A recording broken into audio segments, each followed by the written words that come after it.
मैंने कल भी कहा था कि यदि केवल कथा का ही आश्रय कर लिया जाए तो और कुछ करने की आवश्यकता नहीं।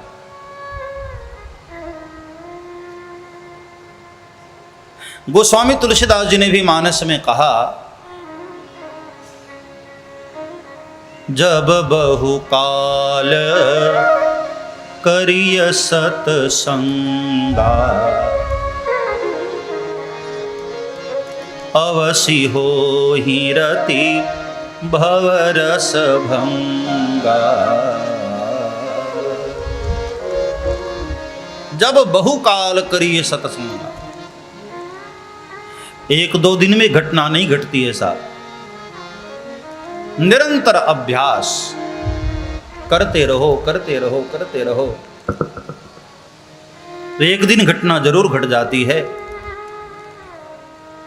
जब बहुकाल करिए सत्संग, बहुत समय तक सत्संग करते रहे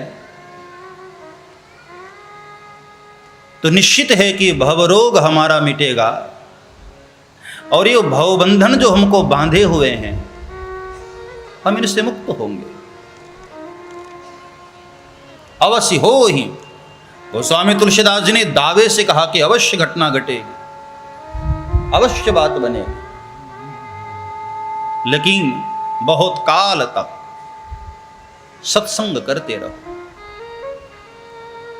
एक दो बार से घटना नहीं घटती है साहब। हाँ, सदा सेव्या श्रीमद्भागवती कथा। कई लोग पूछते हैं कि बाबू कितनी बार हम सुने? आप जब भी बिलासपुर आते हैं हम सुनते ही हैं, और भी महात्मा लोग आते हैं तब भी सुनते हैं, तो कितनी बार सुने? सुखदेव जी ने इसका उत्तर दिया, मोक्ष पर्यंतम पिबत। निगम कल्पतरोर गलितम फलम शुकमुखादमृत द्रव संयुतम पिबत भागवतम रसमालयम मुहुर्हो रसिका भुवि भावुकाः भुवि भावुकाः मुहुर्हो रसिका भुवि भावुकाः भुवि भावुकाः। ये वेद रूपी कल्पवृक्ष का पका हुआ फल श्रीमद् भागवत पका हुआ है ना, इसलिए रस भरा हुआ है, और रस को पियो। तो पूछा कितनी बार? मोक्ष पर्यंतम, पीते पीते पीते जब तक मुक्ति न मिल जाए तब तक छोड़ना मत, पीते रहो। मोक्ष पर्यंतम पिबत आलयम। और ये सत्य मानिए, जिस भी बात का हम लगातार अभ्यास करते रहते हैं ना, वो हमारे स्वभाव में उतर आती है बात। फिर आप गड़बड़ करना भी चाहो तब भी नहीं होता है। अब जैसे कोई संगीतकार सुर का अभ्यास करते हैं तो वो चाहे भी कि बेसुरा हो जाएं तब भी नहीं होते।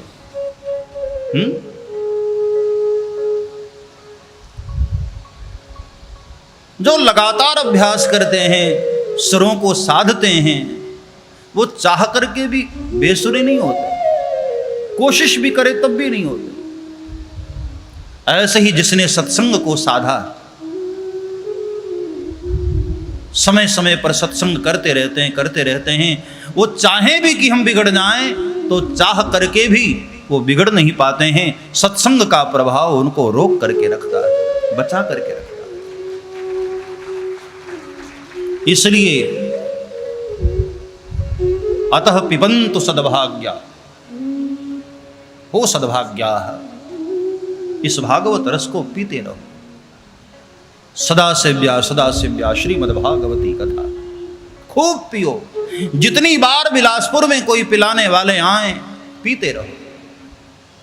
ये न पूछो कि कब तक पीना, बस पीते रहो। एक जादूगर कला दिखाने वाला, जादू दिखाने वाला, कई तरह से अपने कलाओं से लोगों को आनंदित करता था, अचंभित करता था। बहुत साल हो गए उसको कला दिखाते दिखाते। उसकी कला ऐसी थी कि अपनी पत्नी को खड़ा कर देता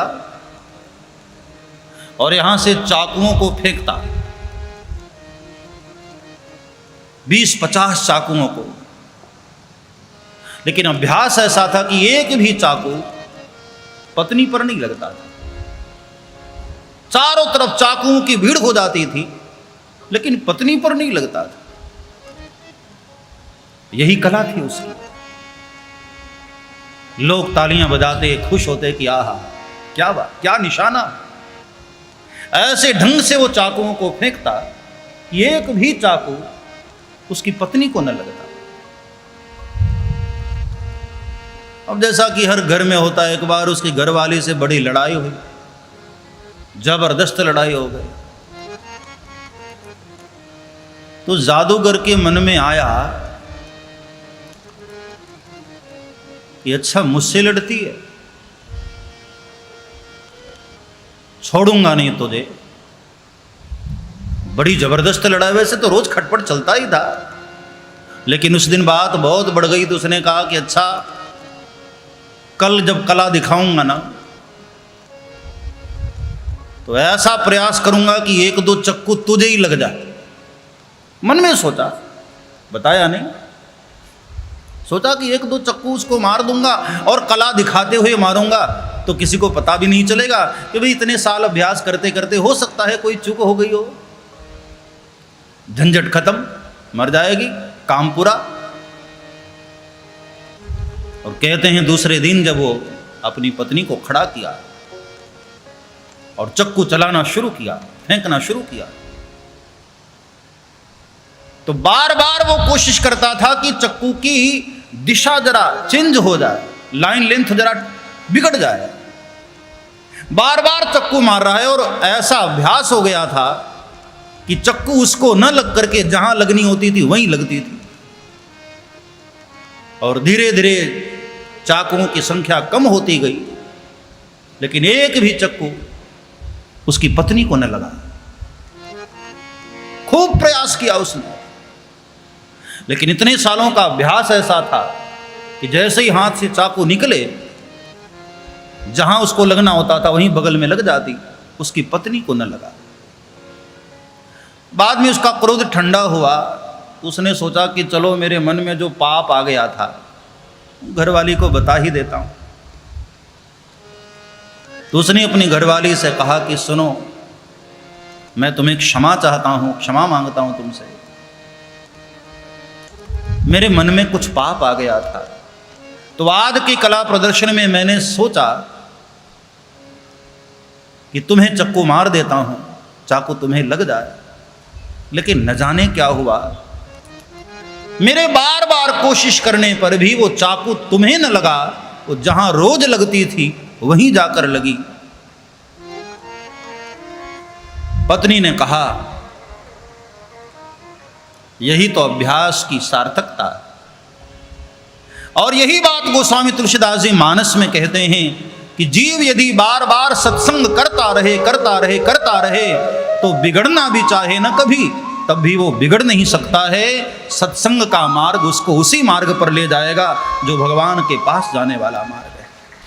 ये सत्संग का प्रभाव होता है। इसलिए समय समय पर सुनते रहो, कथाओं का आश्रय करते रहो। यहां हमारे मनोज तिवारी जी बैठे हैं,